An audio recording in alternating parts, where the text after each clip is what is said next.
उत्तर railway के महाप्रबंधक आशुतोष गंगल रविवार को मुरादाबाद पहुंचे, जिसके बाद जीएम ने डीआरएम अजय नंदन और अन्य रेल अधिकारियों के साथ सोनकपुर फ्लाईओवर के निर्माण कार्यों का जायजा लिया।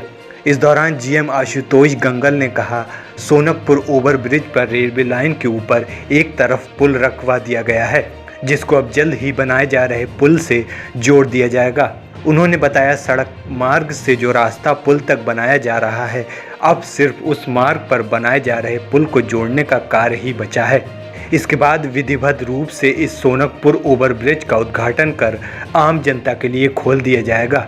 उत्तर रेलवे के महाप्रबंधक आशुतोष गंगल ने डीआरएम व अन्य टेक्निकल डिपार्टमेंट के अधिकारियों के साथ बनाए जा रहे इस ओवरब्रिज की जहां कार्यों की समीक्षा की, वहीं उन्होंने पुल के निर्माण कार्य की गुणवत्ता को भी परखा। इस पुल की शुरुआत होते ही लोगों की एक बड़ी समस्या को दूर किया जाएगा।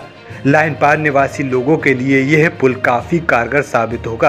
अब तक लोको पुल के साथ कपूर कंपनी और डबल फाटक का ही पुल लोगों के लिए बनाया गया था। अब ये चौथा पुल शुरू होने से लोगों को काफ़ी सहूलियत मिलेगी।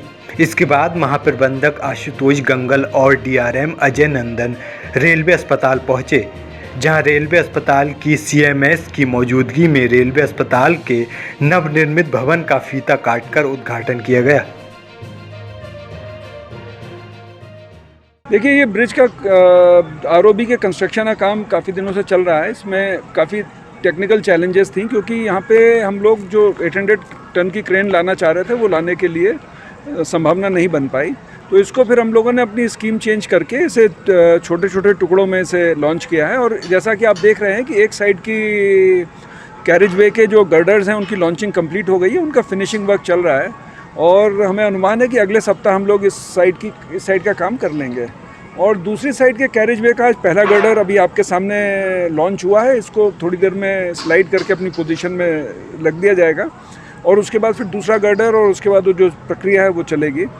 इसको भी हमारी चेष्टा ये है कि हम पूरा गर्डर सेकेंड कैरेज वे के सभी गर्डर्स को लॉन्च करके एक हफ्ते में कर सकें, और उसके बाद इसका जो फिनिशिंग वर्क है वो कंप्लीट करके हमारा अनुमान यह है कि इस महीने के अंत तक ये काम हम लोग कंप्लीट कर पाएंगे। देखिए, ओपीडी का शुभारंभ नहीं किया। ओपीडी के में अपग्रेडेशन का कार्य हुआ था, वो कार्य पूरा हो गया है। और उसके पूरा हो जाने से जो हम लोग जो हमारे पेशेंट्स हैं, उनके लिए जो फैसिलिटीज़ ओपीडी एरिया में दे रहे थे, उनमें सुधार आया है। उसके साथ साथ दो अन्य महत्वपूर्ण चीज़ें यहाँ पे प्रोवाइड हुई हैं। एक तो ऐसे बेस्ड एलिजा टेस्टिंग हुई है, जो हार्मोन्स के टेस्टिंग के लिए सुविधा उपलब्ध हो जाएगी। और दूसरा एक एक्सरे मशीन है, जिससे आपको एक्सरे फिल्म की आवश्यकता नहीं पड़ेगी, वो कंप्यूटर पे ही आप एक्सरे देख सकेंगे। तो इस तरह से देखते हुए जो हमारे बेनिफिशियरीज़ हैं, रेलवे स्टाफ और रिटायर्ड रेलवे स्टाफ, उन दोनों के लिए हमारी सुविधाओं में सुधार हो।